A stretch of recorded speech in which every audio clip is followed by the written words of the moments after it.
Abalimi nabafuyi abakheleke umkhandlu wesifunda iKingcetshwayo babe nenhlanhla yokuthi ke babonane nongqongqoshe wezolimo kulesifundazwe umama uThembeni kaMadlobha Mthethwa nokuyilapho khona ke bephathiseke imphako yezinto abangafisa ukuthi zisheshiswe kumbe ke basizakale ngazo ezingalekelela ke ukuthi ziphucule imikhiqizo yabo ikakhulukazi ke imikhiqizo yenyama.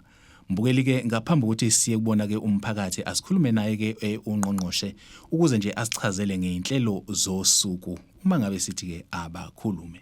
Namhlanje sila inkosi Owen Sithole College lapho esibize khona abafuyi bonke base Kingcetshwayo esikuchungechunge ke la iDepartment yakwa Agriculture and Rural Development iqeqesha khona abantu abangabafuyi. Siyabatshela ukuthi yiziphi indlela ezintsha zokufuya abafanele bayisebenzise, sibanike futhi nesithuba lokuthi nabo baxoxe nathi. Sibiza abantu konke ama dipping tanks ala, sabiza futhi nabo bonke abantu abala sibafundisa even ukuthi kule mkhiqizo abayenzayo uma sebenze mhlambe bafuye inkomo inyama yenziwa njani ku value chain, imbuzi, inkukhu. Sesibafundisa nangeenkukhu zesintu ngoba sesibesaba nana program esesithi manje njengoba besithi one home one garden sesiyasho futhi ukuthi one family sibanikeza 12 wamachwana ngoba silwa nesimfo nento yendlala lana ke okungihlaba umxhele. Sihlangana futhi nabafundi bakhona la ecollege esibabonayo benza izimanga mawubuka lapha yana baphethe ngisho izinto abazenzayo bona sebefundile ukwenza ukupheka bapheka inyama ngendlela ezahlukahlukene la sebesiphekele khona nenyama yembuzi. Siyafuna ke ukuthi sibaqeqeshe impela mabephuma la ngibanxuse kakhulu ukuthi ababuyele emakhaya kodwa oze la ezomela idip lakhe noma umphakathi wangakubo isigodi sangakubo akaphume ahambe yotrain abantu. Uma engakwazi ukuba trainer abeluleki bakhona bababize futhi bazoba trainer emakhaya. Siyazi futhi ukuthi lana kunendawo engaphansi enamatele but nako khona lokho futhi namhlanje sizobe sibaye qwashisa ngako nangezifo zamarabi. Siphethe nje yonke into ngoba uNdunankulu neAFP engithumile usithumile ukuthi angiqinisekise ukuthi abantu base KZN kungaba ngabafuyi kungaba ngabatshalile abathokoze bonke ngesikhathi umuntu ase office futhi bayasho ukuthi wathi mawufika wabamba iqhaza sabambisana nawo sawenza umehluko. Nanku umphako esifuna ukumphathisa wona ukuthi akasize esakhela amadamu endaweni zasemakhaya kuwa13 noba kumbe esivuselele amadamu evese ekhona sagcwala amanzi ngoba inkomo zethu zingabukhotha inhlabathi kaTshani kodwa amanzi mengekho izeleze. Ngicela lokho nje uhulumeni uyona umphako loyo esomphathisa wona. Ngibonge.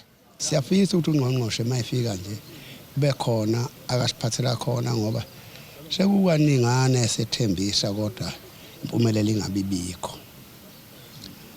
Kakhulukazi nje kulokhu kwamadamu la esikhothini sasemgajini asinalo idamu. Induna nje yethu ayinalo nje idamu kuthi nendawo enkulu idamu idipa likhona elilodwa elilapha enseleni ngakho selonakele nje kakhulu nje sibaya sedipa seko mangasho ungqongqoshe size nje esichase kuleli dipa noma ke kube khona nje ke ilinye ngoba sukukhala ulude siza kuleli dipa kwalona alikho esimini nembewu ke siyacela ukuthi ungqongqoshe esiphi imbewu sithole noma amaphasela njengoba kakhulukazi nje thina sisiwathenga nalapha empangeni sithenga obhontshisi kanjalo sitshale njengabantu abathanda ukutshala. Uyabona singabonga kakhulu thola leli thuba nje isiphathi siyajabula ukuba khona kaNgqongqoshe siyakwemukela kodwa sinazo izikhalazo esinazo ukuthi bayafika ongqongqoshe baningi kodwa bafike bekhulume usizo ludina lingaqhamuki. Thina nje lapha eNtuthunge kade sikhala ngamadamu sikhala nangidipa sinalo ngisho idip lenkomo sikhala ngalo kodwa kwenzeki.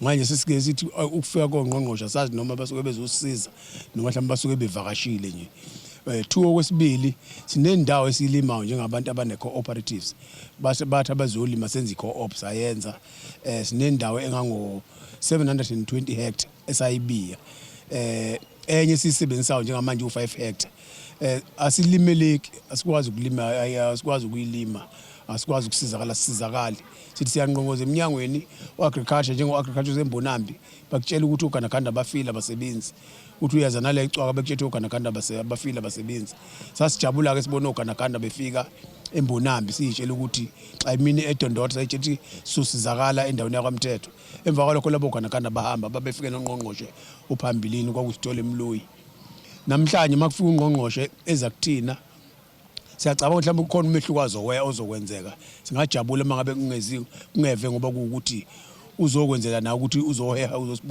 uzosibona nje singezolithola usizo sifuna ukwazi ukuthi yini esoyithola njengabalimi asinayo imbewu umuntu ufuna ukulima kodwa la basitshela ukuthi njalo silime sizolima ngani imbewu ngoba sinayo basitshela silime sizolima ngani uganaganda sinabo solima ngani umanyolo asinawo thina sinendawo siyalima sifuna ukukhiqiza ubhontshisi basi advise ukuthi asikhiqizeni ubhontshisi indawo ikhona kodwa usiza sasithola imbewu mawuthi uyaya kumasipala lapha embonambi kulaba agriculture basithethe imbewu abanayo. Ngiyafisa ukuthi abeluleki bethu bakhona indawo nendawo inama office ezolimo uma beya kuma office ezolimo bayafika lapha babethola abeluleki noma ngabe iyodwa khona umuntu okutshela ukuthi mina ngaqala ngeyodwa kodwa namhlanje nginazo inkomo noma ngabe iyodwa bazokelulekeka bese bebona ukuthi kwenzakala kanjani kodwa ungafuyi siyabanxusa abantu ungafuyeli nje ukuthi hayi kufuyiwe nje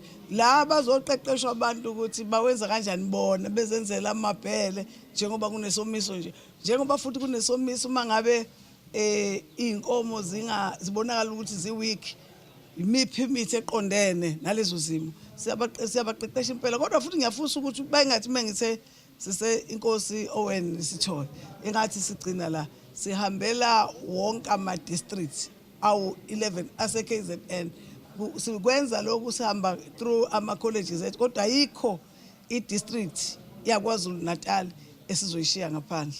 Umnyango wezolimo ungifundise okuningi because when started working bekune leyo feel yokuthi imbuzi there's a stigma esinayo so abantu abaningi bebengayithanda imbuzi because of iphunga layo and because of indlela esetshenziswa ngayo for ama rituals so then we just started ukuthi sibone ukuthi imbuzi ingasebenzisa kanjani ukuze mhlambe wonke umuntu izo accommodate wonke umuntu.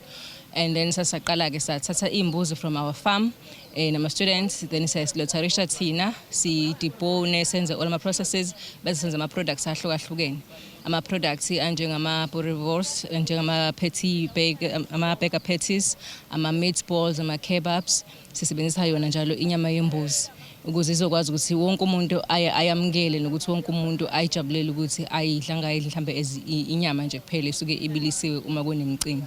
So sizama lokho ukuthi mhlambe ngelinye ilanga imbuzi izokwazi ukungena market because imbuzi is one of the healthiest meat ekhona especially kuma red meats. So sizama lokho especially nje basibona nezifo eziningi ezikhona. So ilokho esikubonile and umnyango usiza kakhulu because ibona osiza even kuyipromote nje bakade kwenziwa namhlanje kule event. Mzwa kwethu ke kuyekuthiwe ke ayilwanga yesabana ngakho siliguqisa njalo uhlelo besithi abakhulume bese Owenisithole College of Agriculture nokuyilapho khona besihamba nomnyango wezolimo kulesi fundazwe. Igama lami nguphiwe ngwakwamthembu uncedinyoni encane yashama phiko yandiza. Ngivumeleni ngiguqe siguqeni sonke siyothi sukuma kube kusolzayo inkosi inibusise.